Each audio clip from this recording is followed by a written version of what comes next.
Hello everyone, welcome to Lukman IS. Today we are going to have the Hindu analysis of 30th November 2020. So let us see which are the important articles in today's The Hindu newspaper. These are the important articles from today's The Hindu newspaper. For mains purpose and for prelims purpose we have segregated them. One by one let us see and take input for our examination. First article on page number 6, editorial.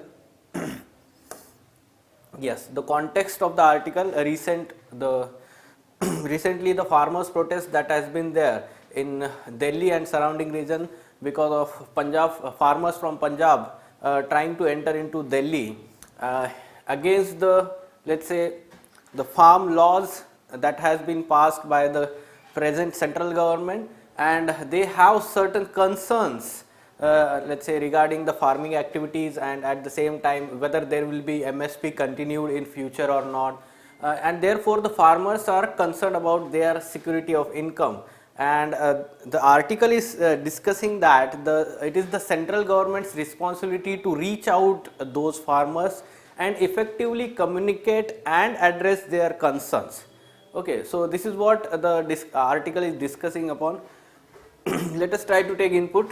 Okay, the reforms that center brought in apparently to make agriculture sector more efficient and lucrative in the form of 3 ordinances in June have had effect upsetting large sections of farmers further.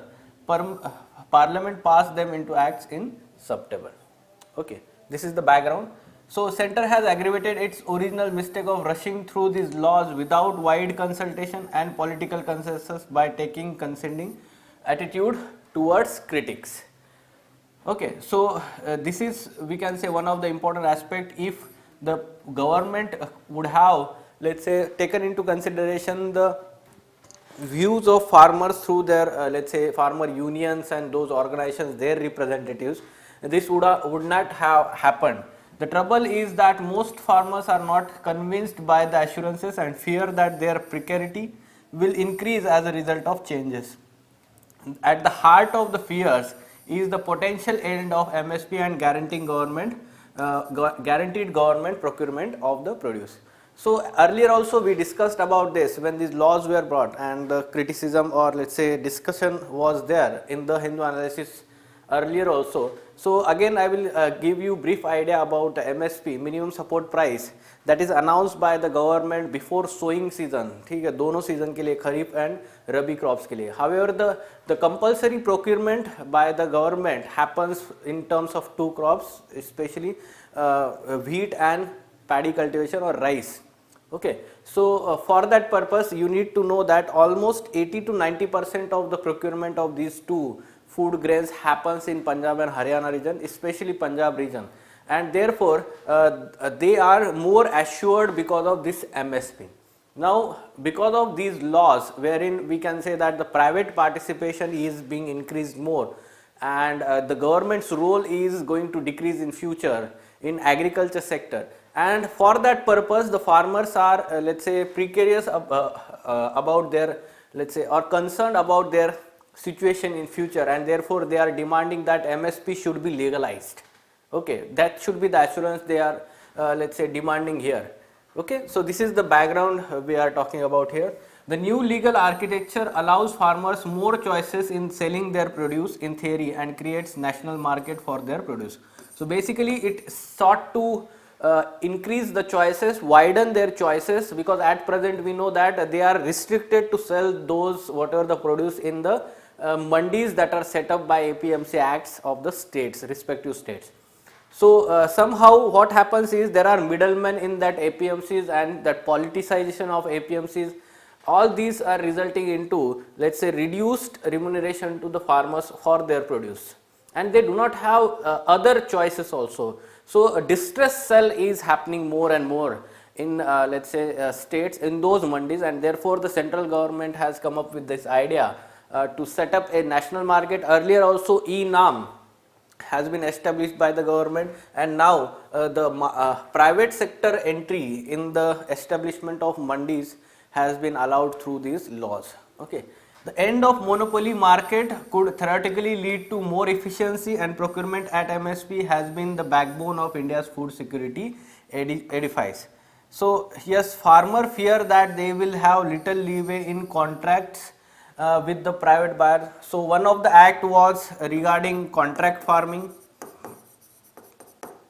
and here farmers fear that due to lack of knowledge, the contract between the two party will be skewed towards the party which is having more information, that is companies, corporates, rather than farmers. So they fear that they will have little let's say profit from that. If the center is open to the legislating guarantee of procurement at MSP, farmers could be convinced to accept the new laws. Though the Prime Minister assured farmers that the MSP is here to stay, but still farmers are not, let's say, convinced because of that for that assurance. Agitating farmers are also pressing for the withdrawal of proposed Electricity Amendment Bill 2020, fearing that it will end subsidized electricity. This is also one of the important factor.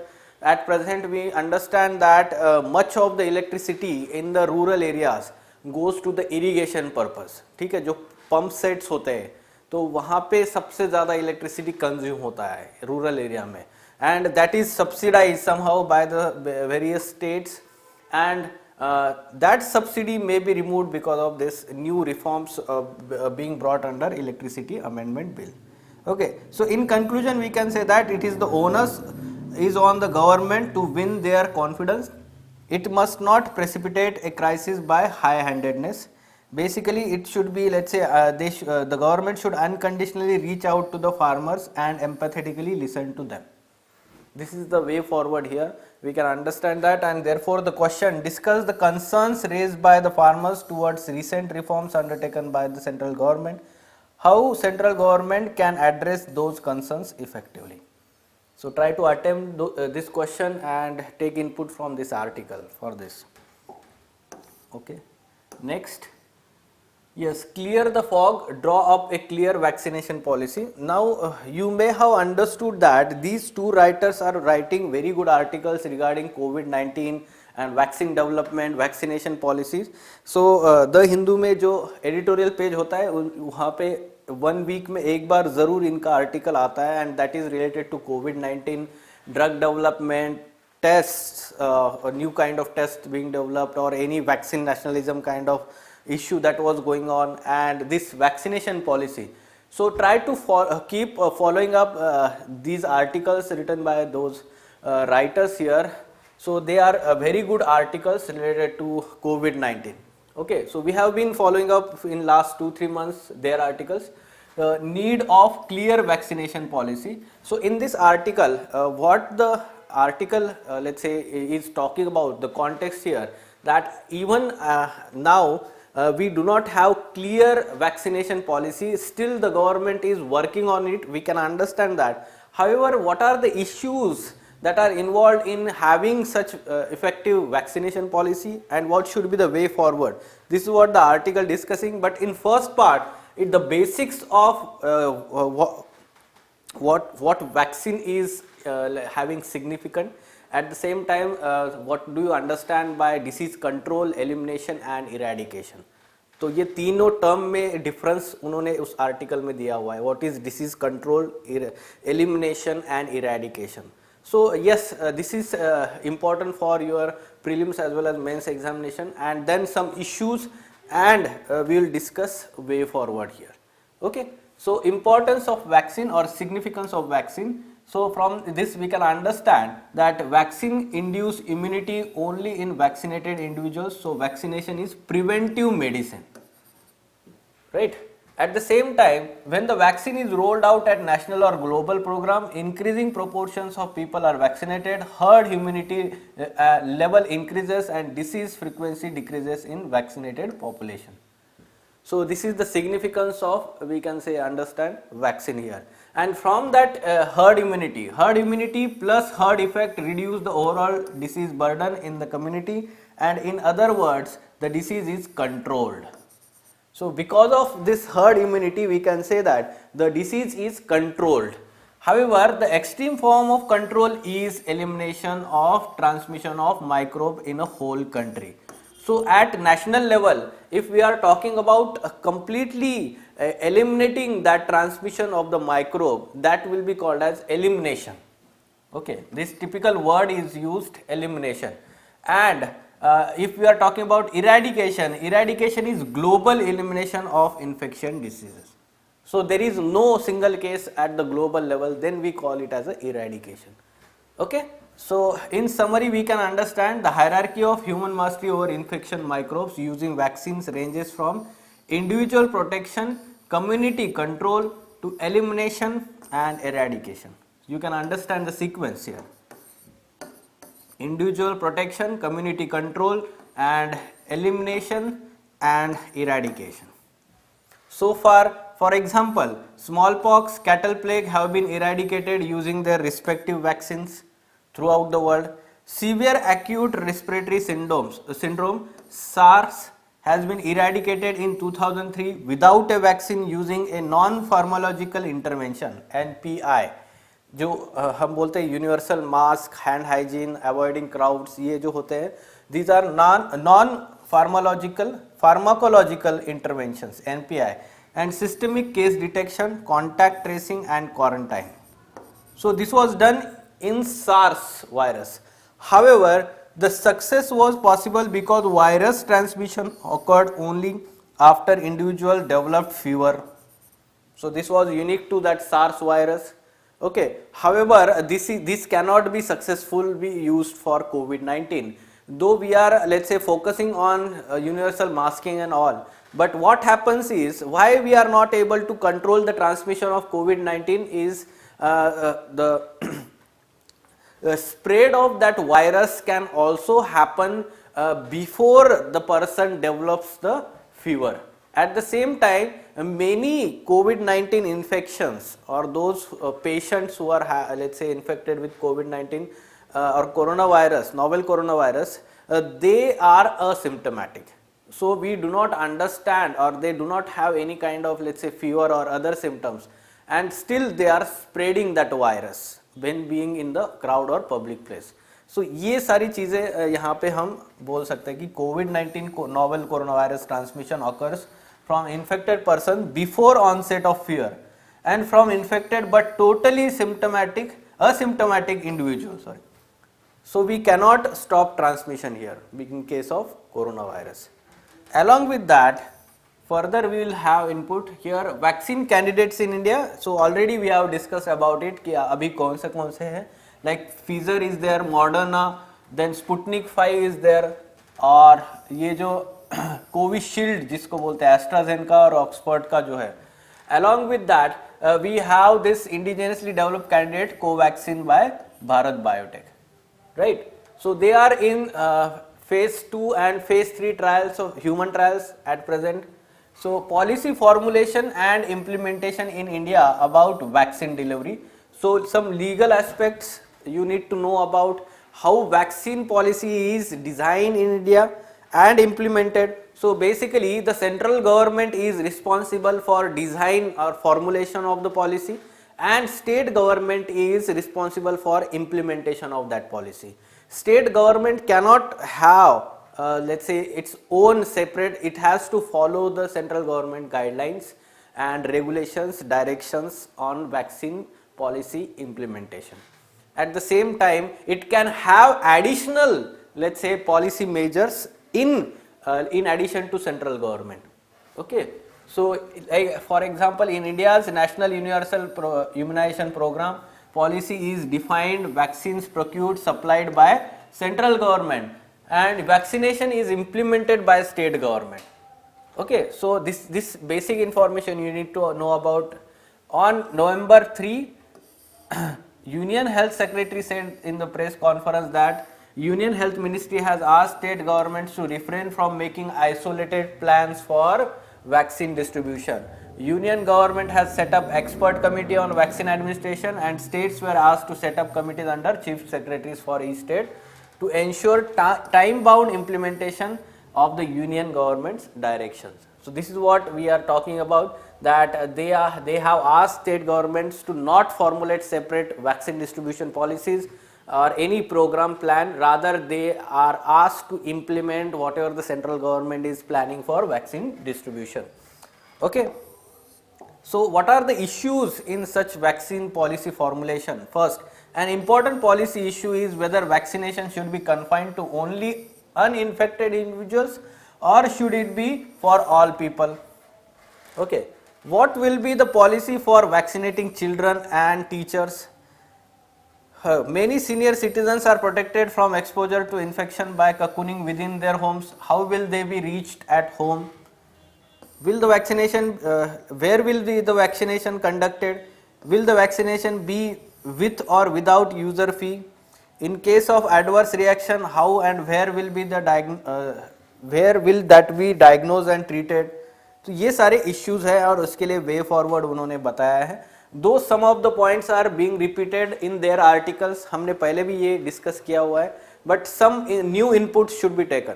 Like all test results of infected subjects are available on a computer database, and that is one way to identify those who were already infected.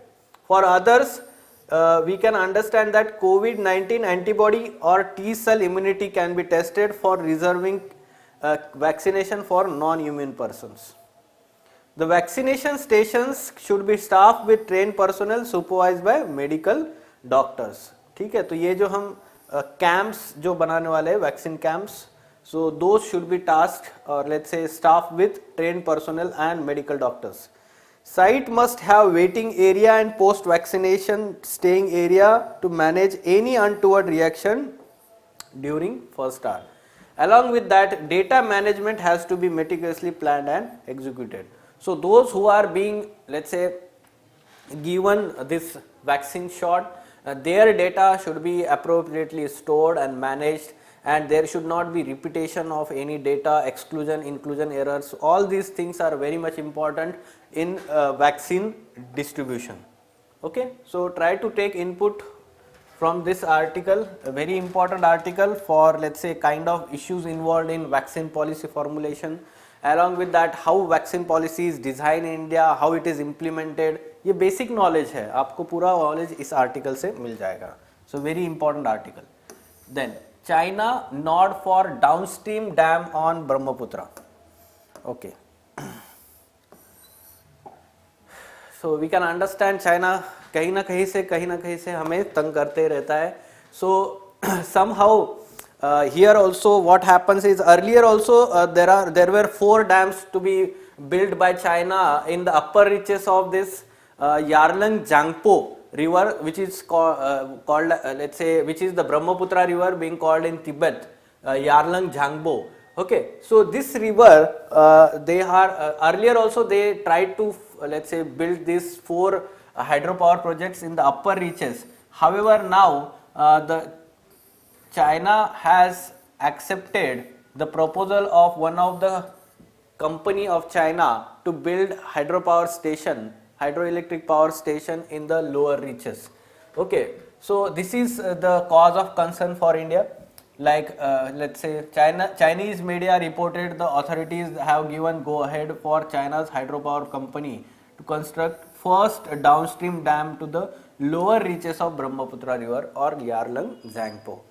ठीक है, तो ये company जो है power China, this has proposed to build that power plant.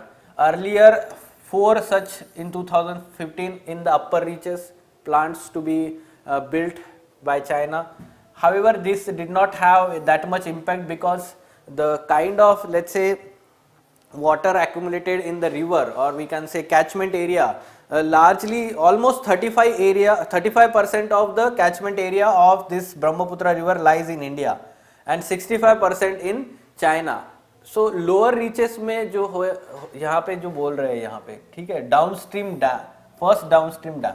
So those let's say downstream areas, that is important concern. We can understand that whatever the amount of water that is going to flow in the channel, that is to be obstructed now, and this will have somehow impact on both India as well as Bangladesh, lower riparian states जिसको बोलते हैं. Fine. The report did not mention the location of planned downstream project but quoted Mr. Yan, ये जो company के हम बोल सकते हैं कि he is somewhere चाइना के ये कंपनी के जो प्रेसिडेंट होंगे, ठीक है. तो talking about the particular potential offered eight the great bend of Brahmaputra and Yarlung Zangbo Grand Canyon in Medong country, where the river falls spectacularly over 2000 meter drop and turns sharply to flow across the border into Arunachal Pradesh. So let us have a look at the course of Brahmaputra river. You can see here in Tibet region this is flowing like this, and there is syntaxial bend here, and then it is entering into India and flowing through Assam here. So this bend here, there is sudden decline in height, and because of that it is having huge potential. And what happens here is the sudden decline in altitude, 2000 meter drop in the height. This provides a huge potential for any kind of hydropower project in that region, and after that it enters Arunachal Pradesh here like this. Okay, so it enters into India at Namcha Barwa.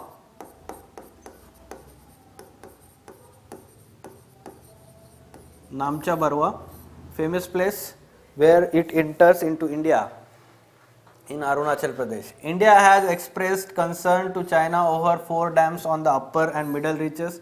Though Indian officials have said that dams are not likely to impact the quantity of Brahmaputra's flow in India greatly, because they are only storing the water for power generation, and Brahmaputra not entirely dependent on upstream flows, that is estimated 35% of its basin in India.